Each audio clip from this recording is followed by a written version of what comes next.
All right, let's look at the tuning. Now we're only going to look at the healer. So Resto Druid, all healing is increased by 5%. This makes sense. They were at the bottom in raids on like every tier list, basically. Cenarian Ward healing is increased by 40%. I don't know how they were doing in terms of single target healing, but this will be a good increase for their single target healing for sure.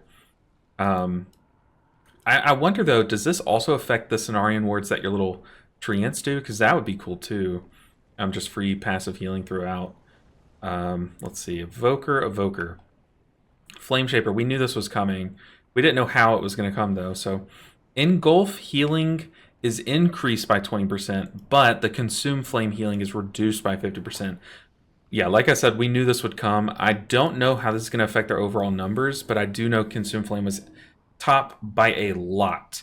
But the compensation buff to Engulf, like just exchanging some of the power of this healing source makes sense.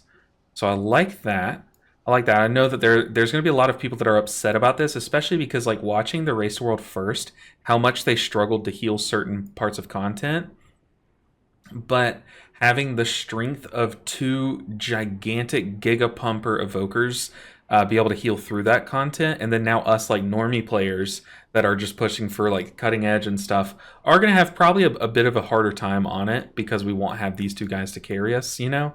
Or especially guild, but guilds that don't have evokers like we have one evoker, are probably less mad about this, but this is a big change though. I would, if I had to guess, I don't know the numbers, but Consume Flame being cut in half is big, like big. So yeah, something did need to change there. I don't know how I would have changed it, but that seems like they're doing the things that needed to be changed. Okay, so hero talents, Master of Harmony. This is the big one, Monk. Stored Vitality causes an additional 40% healing and damage, was 25%. Is this not what it was originally? And then didn't they like change it? Or am I thinking of something different? But Stored Vitality causes an additional 40% healing and damage. So that's going to buff the healing and damage pretty nicely, which could be really cool. I like that. But then now moving on, so Brewmaster's getting a lot of Master of Harmony changes, which is interesting. Ooh, seeing this gives me hope for the Mistweavers. Okay, let's just go ahead and get there. So Master of Harmony, Coalescence now causes Aspect of Harmony to increase damage and healing taken by 30%. So that, like I said, one drawback to this talent tree is that there is no healing component.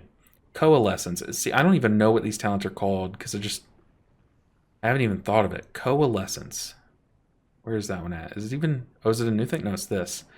Causes our self-healing to be 30% more. Hold on. Coalescence. Now causes Aspect of Harmony to increase damage and healing taken by 30%. Whoa. Targets damaged or healed by your Aspect of Harmony take 10% increased damage or healing from you. So now that's getting a 200% increase, right? Am I wrong there? That's kind of crazy. Because imagine this, okay? Imagine this. We pop Thunder Focus Tea. Oh, I wonder if it counts with Purified Spirit. So we pop Thunder Focus Tea, do like some amount of healing, cancel the Aspect of Harmony. This starts just pouring out all of our leftover vitality, and then everyone just has a 30% healing bonus on them? Like, what? That, I don't know. I'll have to test that. That sounds kind of cool. But I don't know how any of this works together. Like, Master of Harmony is just so, like, you just don't even deal with it. But we'll have to test that. That sounds sick, though. Also, the damage from Aspect of Harmony is kind of crazy. And one thing that's very cool about this interaction is it doesn't increase the damage of just Aspect of Harmony. It just increases your damage taken or done to them. So it's going to increase your Rising Sun Kick's damage, as far as if I'm reading this correctly, which will buff your Ancient Teachings healing, right? Like, Coalescence now causes Aspect of Harmony to increase your damage and healing taken by 30%. So that will... Can I link this page? Yes. There you go. So that, as far as I'm reading that, that sounds really cool. It'll increase our damage done, which can also modify how much we're healing with Ancient Teachings, which is very cool. Aspect of Harmony now stores 30% of healing done was 20%. So we're going to be able to stack it up faster, which is a big thing that we were saying is like the whole double Thunder Focus Tea thing is very cool. Really cool idea, but it does not fit in with this hero talent tree because you either use back-to-back Thunder Focus Teas and get no value out of the second one's stored vitality because you don't have any vitality, right? Or you space them out so much to where you're basically just using them once every 30 seconds anyways, because then you can get your value from your stored vitality. So that is very cool. We're going to be storing it up very like a lot quicker. I like that. Stores 30% of all healing done was 20%. Is that it? Oh, that's it. Oh, man. I mean, that's cool. So, but what I was saying is like the utility, the defensive utility that the other tree gives you is just like so high. This will give us more healing. Oh, why can't we? Why do the Brewmasters get the cook? They get their 100% damage bonus back. They get their overwhelming force damage buffed. Why not us? Why not us? Oh, that sucks. I mean, look, it's something to be hopeful about. I'll have to test it because these numbers do seem kind of crazy. Bumping this up to 20%. I'm sorry, to 30% is pretty crazy. I'll just have to test it. Like I don't know off the top of my head what that looks like, but I don't know. I don't know if it's still a one horse race. But okay, now on to Holy Paladin. Oof. What are they? Why are they doing this to Holy Paladins, dude? The fact that Holy Paladins weren't even seen in the race world first should kind of show you something. But I do know that they have a lot of statisticians and stuff that run the numbers and see just how much health the mitigation from having a Holy Paladin can like contribute to a raid, and like they know like the exact numbers are roughly how much a Paladin actually commits to a raid. But that's rough, dude. That is really rough. Okay, Lightsmith. This is the one where they can give a shield or a sword. Awakening now causes Blessing of the Forge to spawn a sacred weapon when extending the duration of Avenging Wrath. Okay, so if you pop Avenging Wrath, you gift a weapon and stuff, and then you proc your Awakening. I guess it just wasn't giving another weapon. That's cool. I mean, that just feels like a quality of life thing. Lightsmith. Hammer and Anvil's healing effect radius increased to 20 yards was 5 yards. Judgment crit strikes cause a shockwave around the target, dealing spell power of attack power, or 150% of spell power plus attack power. Healing at the target's location. So yeah, when you would Judgment, it would just pulse out and heal everyone in melee, but it's a 5-yard range, but now it's getting buffed and the range is getting buffed. I like that, because that talent is very sick. Very cool. 1 minute tank guide is the future. I mean, shoot, unless we get some of those changes too, you know. Divine Guidance is also increased by 50%. Divine Guidance. I just don't know what all these are called on the other hero talent trees, especially ones that aren't played. Divine Guidance, was that it?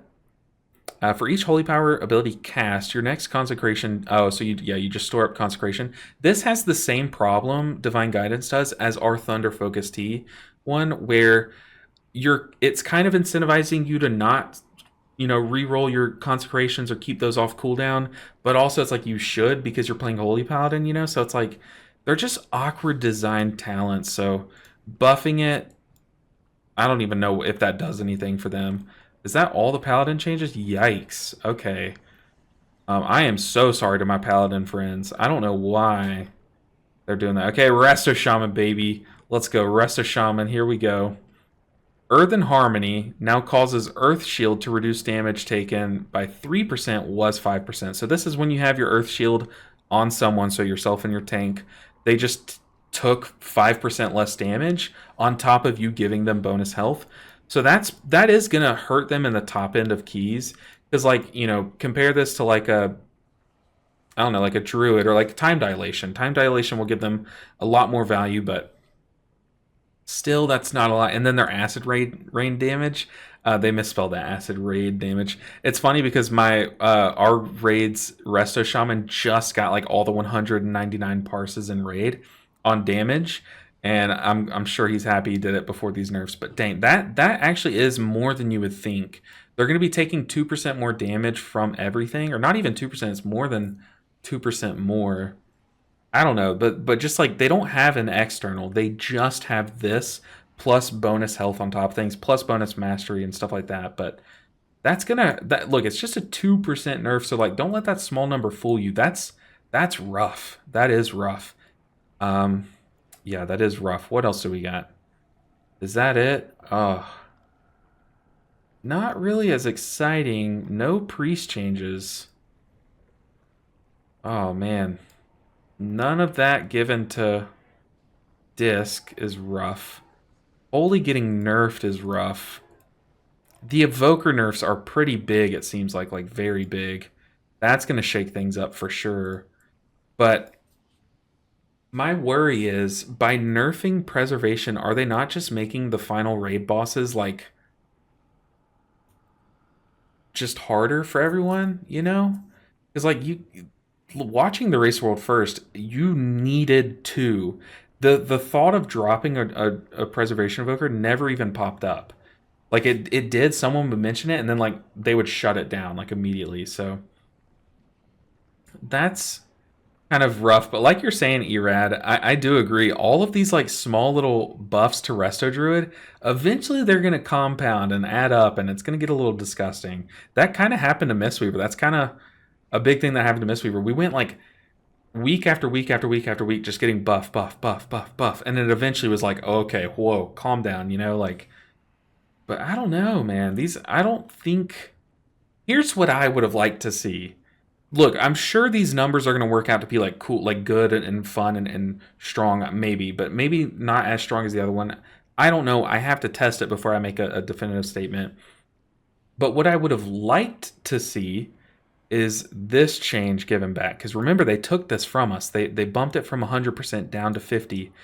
So our chi burst was like big fat stuff. It was really cool, but they took that from us. Overwhelming force, it got buffed for Brewmaster.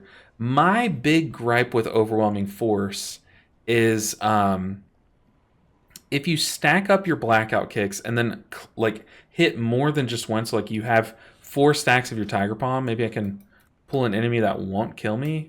That's not gonna happen. But if I Tiger Palm, Tiger Palm, Tiger Palm, Tiger Palm, and then blackout kick, it's gonna hit 5 times. But only one of those, as far as I know, unless they changed it and snuck it in underneath, you know, me understanding it, it will only one of those will shoot an overwhelming force through.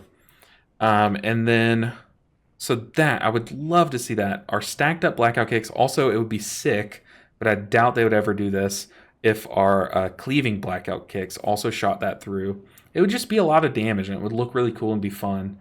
AFK Boomer said, I hate this hard casting style. Wish to go back to the hot styles. Yeah, if they put more of the power into like Enveloping Mist than Vivify, like you're saying, yeah, kind of. We need more damage, that's it. Yeah, but that's the thing, is like Master of Harmony gave us more damage and we still didn't take it. So I don't think that's the case at MCS Power. As much as I would like to admit it, Master of Harmony gives us more damage than Conduit of the Celestials, yet we still didn't want it. We need more utility defensiveness, because like, look, we're shielding every now and then. Everyone. We're shaving time off of our Life Cocoon cooldown and our Thunder Focus T cooldown. Like, this tree just gives us like everything we want, and it gives us more damage and a cooldown and more damage, you know what I mean? So it's like this tree needs a lot of love to pass this one, but I'm sure I know the devs of Mistweaver are really good. We do have a good team of devs, and we have a lot of really big brains behind the Mistweaver community that I know work pretty closely with the devs, and I trust them to know, like, for example, I know, like, well, actually, I don't know anyone's relationship, so I won't mention that, but they've probably, like, tested it a bunch, run the numbers a bunch, and they know, like, this is going to bring it to more to speed and raid, maybe even a Mythic Plus, I don't know, but, like, still, I don't think being even in terms of throughput is enough, because being even in terms of throughput but having less utility is different. But more damage, less utility, who knows? Like, We'll just have to test it. Honestly, we just have to put a lot more put a lot more test in, I should say. But overall, Holy Paladin nerfs, Mistweaver buffs, question mark. Evoker massive nerfs, no priest changes, Druids getting another 5% buff, and a Cenarium Ward, pretty nice Mythic Plus buff for tank healing or spot healing. Other than that, though, that's kind of a... What do you guys think?